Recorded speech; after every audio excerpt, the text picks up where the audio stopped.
ഞാനിവിടെ ചക്കപ്പഴം കൊണ്ട് കുമ്പളപ്പം ഉണ്ടാക്കാൻ പോവുകയാണ്. അതിന് ചേർക്കേണ്ട സാധനങ്ങൾ അരിപ്പൊടി, 2 ഗ്ലാസ് അരിപ്പൊടി, അതിലേക്ക് ചക്ക, നല്ല പഴുത്ത ചക്ക മിക്സിയിൽ എല്ലാം വൃത്തിയാക്കി മിക്സിയിൽ അടിച്ചെടുത്തത്,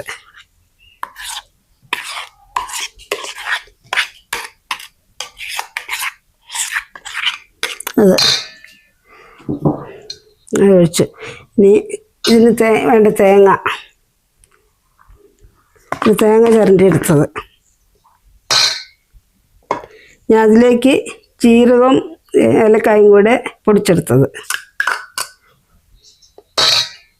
ഇനി അതിലേക്ക് വേണ്ട ഉപ്പ് ഒരു നുള്ള്.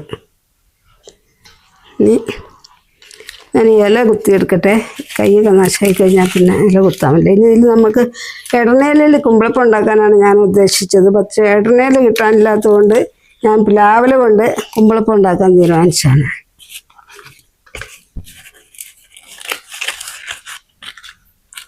പ്ലാവില ഇങ്ങനെ കുമ്പിൾ കൂട്ടി ഈർക്കിളി കൊണ്ട് കുത്തി വയ്ക്കണം.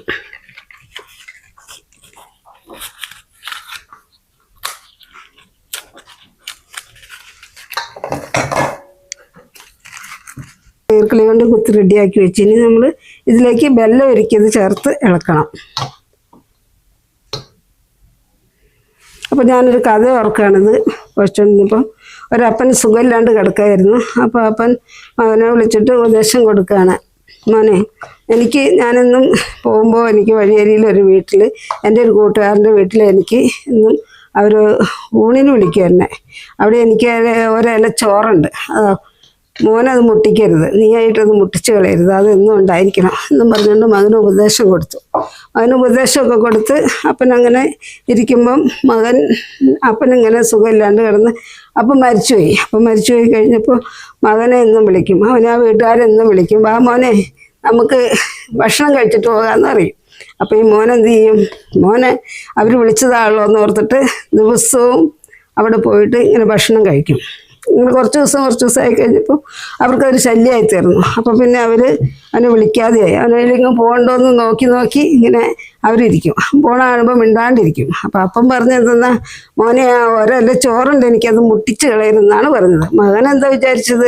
ഇത് പോയി ദിവസവും കഴിക്കാമെന്ന് വിചാരിച്ചു. അങ്ങനെ കഴിച്ച് അവനുള്ളത് ഇല്ലാണ്ടായി. അതുപോലെ ആരും ചെയ്യരുത്, നമുക്കുള്ളത് നമ്മൾ നഷ്ടപ്പെടുത്തി കളയരുത്. അപ്പനാണ് ഉപദേശം കൊടുത്തത്. എനിക്ക് ഓർമ്മ വന്നപ്പോൾ ഞാനത് പറയായിരുന്നു ഞങ്ങളോട്. കുമ്പിളിലാക്കി മടക്കി വയ്ക്കണം. മടക്കി വെച്ചിട്ട് നമുക്ക് അടുപ്പത്ത് വെച്ച് വയ്ക്കാം. കുമ്പളപ്പം തിന്നാൻ നല്ലത്. അപ്പോൾ ഒക്കെ അങ്ങനെ കുമ്പിളിലായി അത് നമ്മൾ അടുപ്പത്ത് വെച്ച് വേവിക്കുകയാണ്. നല്ല അടുപ്പിലാണ്, നല്ല വിറകുണ്ട്, അടുപ്പിൽ തീയെത്തി നന്നായി വേവിച്ചെടുത്ത് കഴിഞ്ഞാൽ എന്ത് കഴിയുമ്പം തിന്നാൻ നല്ല രസം ഉണ്ടാവും. അങ്ങനെ വെച്ച് കഴിഞ്ഞു. എല്ലാം വെച്ച് ഇനി നമ്മളിത് മൂടാൻ പോവുകയാണ്. മൂടി വെച്ച് നന്നായിട്ട് തീ കത്തിച്ച് വേവിക്കട്ടെ. നേരം വെന്ത് കഴിയുമ്പോൾ നമുക്ക് വാങ്ങിയിട്ട് ചായക്ക് കൂട്ടും. അപ്പോൾ നമ്മൾ കുമ്പളപ്പം റെഡി ആയിട്ടുണ്ട്. അപ്പോൾ എല്ലാവരും ഇത് കഴിക്കുക. ഇത് വന്നിട്ട് ഇങ്ങനെ എടുത്തിട്ട് ഈ ഈർക്കിളി ആദ്യം ഊരിയിട്ട് കളഞ്ഞിട്ട് നന്നായിട്ട് ഇങ്ങനെ പൊളിച്ചെടുത്തിട്ട് നമ്മൾ കഴിക്കുക. അപ്പോൾ നല്ല റെഡി ആയിട്ടുണ്ട്. അപ്പോൾ എൻ്റെ എപ്പിസോഡ് എല്ലാവരും കണ്ട്, ഞാൻ അടുത്ത എപ്പിസോഡായി വരുന്നതുവരെ ഇതെല്ലാവരും കണ്ട് എനിക്ക് ലൈക്ക് അടിക്കുക. അപ്പോൾ ടാറ്റാ, ബൈ ബൈ.